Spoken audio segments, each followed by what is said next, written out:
Films in Focus with David Sterritt is underwritten by The Movie House, your destination for first-run Hollywood and independent movies, and a digital portal to the Met Opera, National Theater Live, and special events worldwide in Millerton, New York, and on the web, themoviehouse.net. David Sterritt is the editor-in-chief of the Quarterly Review of Film and Video, contributing writer at Cineast, film professor at the Maryland Institute College of Art, Robin Hood Radio's very own critic. He joins us weekly. The films: Men, Hatching, Deception. There you go. That sounded like one title, but it was actually three titles. It's actually a story. I'm going to be writing a short story while you are doing your reviews. A very short story. Yeah, this seems to be in a little period here of one-word titles coming along. Maybe it's just the movies I decide to talk about, but there have been a lot of them lately, it seems. We recently had a show with one-word title films. And now we have, this is part 2. Yeah. Anyway, these films, aside from having one-word titles, are, yes, very different from each other in most ways. I want to say, first of all, greetings from Lebanon, not Lebanon the country, but Lebanon, New Hampshire, where my partner and I are ensconced to do some stuff. I'm going to be doing some stuff at the White River Indie Films Festival in White River Junction, Vermont, where one of my sons lives and works, and he's also a big honcho on this film festival. So later this week, I will be, and I guess, later this week, early next week, I will be doing some events at the White River Indie Films Festival. So I doubt if we have any listeners at the moment who happen to be in the immediate neighborhood of White River Junction, Vermont. But if you are, drop on by the festival. It's a wonderful occasion, and I'm already really looking forward to the things I'm going to do in the festival.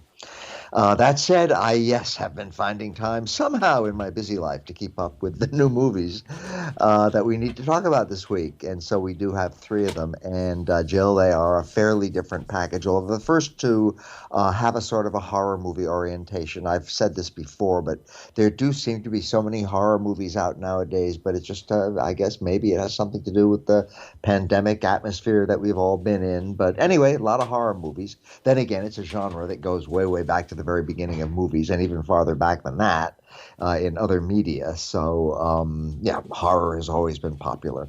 And these are actually kind of interesting horror movies, different though they are from one another. Men, very, very simple title, and that is very much the theme of the movie, because it's sort of a thoughtful horror movie, is written and directed by Alex Garland. And he is an interesting figure. His big specialty is basically science fiction most of the time.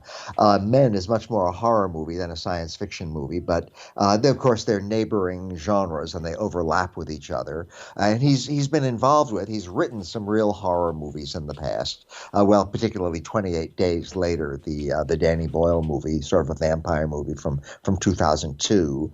And he also wrote the screenplay for a very good movie, Never Let Me Go, which again is more science fiction than horror and more very thoughtful and with a real sort of serious messages to convey about the contemporary world. And Men, in very different ways, does the same thing, which he has both written and directed. When I say he does mostly science fiction, if one looks back at his previous films, one finds Ex Machina, which was, about 8 years ago, a very, very interesting movie about artificial intelligence and sort of a female robotics. And again, I keep saying this word today, thoughtful. I really, has things to say, things to get you pondering when it comes to gender and artificial intelligence, things like that. Ex Machina, I think in some ways remains his best movie. Then he made the movie Annihilation. He directed that, and that's based on quite a respected, I think overrated, but interesting science fiction novel. And he did the TV miniseries Devs, D-E-V-S, which is really good. I'm sort of fed up these days with a lot of the science fiction I see on the TV streaming outlets. But Devs is really good. It had a surprise ending, or has a surprise ending, which I should have seen coming way before I did, but I found it pretty effective. And I think that anybody interested in science fiction would do well to catch up, especially with the movie Ex Machina and or Ex Machina, and the TV miniseries Devs, which I thought was very good. And now he has made Men. So here's what Men is about. We have a young woman who is getting over she had a horrible fight this is all the beginning of the movie. This is not a spoiler. She had a horrible fight, a horrible row with her husband, and he then died. And she's not really sure whether he committed suicide or whether he accidentally fell to his death. But she is very torn up by this. And so in order to, as they put it in the movie, in order to heal, she rents a big old house out in the middle of nowhere in the countryside. This is in England. And one of the first things that happens when she gets there is that the owner of the place gives her a tour of the great big old house. And he seems to be a very nice man. And I should mention right now that the woman is played by Jessie Buckley, who is a wonderful, wonderful actor, and she is excellent in this film. And the man is played by Rory Kinnear. So he gives her this tour, and there seems to be something just a tiny little bit creepy about him. Maybe just a little bit too friendly, or a little too this, or a little too that, and you wonder if maybe this is what the movie's going to be about. Maybe she's going to be fending off this horrible character for a long time. He turns out to be only one of several characters in the movie. There are various other characters. There's a young man who lives in the area who seems to be sort of mentally unbalanced. There is a clergyman, or a member, a person of the cloth, as we might say nowadays, who also lives in the area and who she has a certain interaction with. And there's a bartender, and there's a guy, a local, who hangs out in the local pub. And here's what I'm getting toward. Most of these characters, most of these men I've just mentioned, are played by the same Rory Kinnear. We first meet him as the landlord Jeffrey, and then we meet him as this, as that, as something else. So that's an interesting little twist in this movie. We have this guy who is playing all these different roles. Now, Rory Kinnear happens to be a really good actor, and he does a marvelous job with these. In some cases, I wasn't even sure whether it was him or not, although if you're in doubt, generally it turns out to be. And there's other actors in the movie, too, and all of that. But as the film goes along, and as our main character, her name is Harper, by the way, as she has interactions with these various men, interactions of different kinds, often a little bit scary or at least a little bit unsettling, we begin to realize that relations between the genders and the behavior of different kinds of men is definitely a theme of this movie. Then, as we start to get near the end of the movie, it turns into a real supernatural horror story. It's possible that this is a lot of sort of hallucinatory stuff erupting out of Harper's unconscious or something like that, but it certainly looks real enough on the screen, and we have real monster movie stuff. And I think the movie becomes impressive visually, but less impressive, shall we say, philosophically, as we get into the last part. So here we have a movie which is a very interesting film about gender interactions, and particularly about one woman interacting with various different men who have enough similarities to all be played by the same actor. But then after a while, it sort of, I would say, devolves into a flat-out horror movie. And even though I like horror movies, it becomes less interesting at that point. The movie has gotten kind of mixed reviews. I think most people seem to like it very much.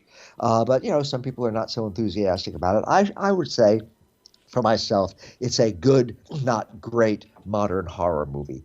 Don't go to see it if you don't want to see some real horrific monster movie type stuff. Do go to see it if you want to see a bunch of horrific monster movie type stuff. Certainly it's worth seeing by anybody who could handle it, for the wonderful performances of Jessie Buckley as Harper and Rory Kinnear as all kinds of people. An interesting movie, an offbeat movie. And again, I certainly am going to keep watching Alex Garland's career quite closely, because I think he's a really interesting filmmaker, specialist in science fiction and to some extent in horror, but he has a lot of versatility, and I think he's a really gifted and important filmmaker with us today. Now, our second film, again, we're going to stick with horror for just a little bit while more. Our second movie is a Scandinavian movie. It hails from Finland. Also, there's some Swedish involvement in the production. And here we have a movie which is not only a horror movie, which it very much is, but maybe I should say more of a fantasy, because it's not so outright horrific. The Last Part of Men tries to be outright horrific. Hatching is a tiny bit more delicate than that. So let's call it a fantasy film. And it's also very, very much about gymnastics, because our main character, whose name is Tinja, it takes place in Finland. She is 12 years old, and she is a gymnast, and she is involved in a very major, gearing up for a very major competition. And, you see her doing some gymnastics in the movie, and it's amazing, really gifted. I think a lot of it is done by a stunt double who's really a professional gymnast, although the lead actress is also very good. But anyway, she's gearing up for this big competition, and she also has tensions at home, particularly from her mother, who is a pusher and who is always on her, and nothing Tina does ever quite meets the mother's expectations. And the mother herself was a gymnast in her day and really wants Tina to take over and become the great gymnast of the family and the great gymnast of the country. And then there's tension between the mother and Tina's father. He's rather a milquetoast, kind of a shy, retiring guy, not very assertive. So anyway, poor Tina, she's only 12, and she's a really gifted person. She is a phenomenal gymnast, but she's got too much pressure on her from her ex-gymnast mother, and there's tension in her family home and all of this. And so that's what the movie is about. But here's what the movie's really about. Because somewhere very early in the film, Tina discovers a very mysterious looking egg. Remember, this movie is called Hatching. And this peculiar egg, she takes it home, she puts it into her bedroom, and it starts to grow. And we start to wonder what might be in that egg. And given that the name of this movie is Hatching, is this egg going to hatch? And what's going to happen when it hatches? Well, again, this movie is something of a horror movie. It is certainly a fantasy movie. And yes, eventually the egg does hatch. And the next thing you know, we have all kinds of crazy, again, monster movie stuff. It's not the really kind of over-the-top, in-your-face, violent horror kind of monster movie, but it is a monster movie. And again, I think the movie is more interesting when it deals with Tina and her psychological troubles and the difficulties in her home and so forth than when it gets into the monster movie stuff, when it certainly becomes less believable and less, let's say, immediate on a psychological level. That said, Hatching, another movie that's been getting very good reviews, is a very, very well-made movie, very, very well done. It is directed by Hannah Bergholm, who also co-wrote the screenplay and obviously has real talent. So a rare chance to see a Finnish movie. It's in distribution in the United States right now, and we don't get that many Finnish movies. There are a couple of really important modern Finnish filmmakers, especially the great Aki Kaurismäki, but again, we just don't get that many Finnish horror movies, or I should say Finnish movies. So this is a good chance to see a Finnish movie with some real Finnish atmosphere in it, and also it's a pretty good fantasy film. I rather enjoyed it. And our final film today, Jill, is called Deception, and it is written and directed by the very major French filmmaker. I should say he co-wrote it and he directed it. Very major French filmmaker Arnaud Desplechin. I have very fond memories of Arnaud because I moderated a press conference with him many years ago back at the New York Film Festival when we showed one of his early films there. And since then, he's made a whole lot of movies, and he remains a pretty important French filmmaker. Interestingly, however, Deception is based on a novel of that title by a non-French writer. In fact, it is by a very American writer, Philip Roth. And Deception is one of the many novels that Roth had written. I rather like Roth's work. I've been into it for a very long time. It's one of the many novels that Roth has written which turn out to be about Roth in disguised form. I mean, one of the characters in Deception is a writer, a novelist named Philip. And it doesn't take you too long to guess that that's probably Philip Roth. And yes, he's involved. He writes a lot about Jewish themes, and he gets in trouble with various people that way and so forth. Now, what is unusual about the novel Deception, and I believe this is unique in Philip Roth's very, very large bibliography, it is a novel written entirely in dialogue. I've actually read it more than once over the years, and it's all dialogue, just people talking from the first page to the last page. So in a way, that makes it seem very like an obvious thing maybe for adaptation into a play or a movie. And yes, Arnaud Desplechin has adapted it into a movie which is full of people talking with each other. And there is the main character, played by Denis Podalides, who is a writer. And there is a woman played by the wonderful actress Léa Seydoux, and another woman played by the wonderful Emmanuel Devos. And we just have a whole lot of people talking in different locations about different things. But yes, there is a very powerful Jewish theme in this movie, as there always is, pretty much always, in the work of Philip Roth, who is always writing about what he regarded as his people, the Jewish people, their trials, their travails, their flaws. flaws. So, interestingly, Arnaud Desplechin is not a Jewish filmmaker, but he has very often put Jewish characters into his movies, and here he gets to go all the way. This is a movie which is very much with Jewish culture, a French version, and it's a very, very nicely acted, a very nicely directed movie, a very nicely written movie. I found it all rather elegant. Not everybody likes this film. It's gotten some negative reviews. People find it, surprise, surprise, too talky.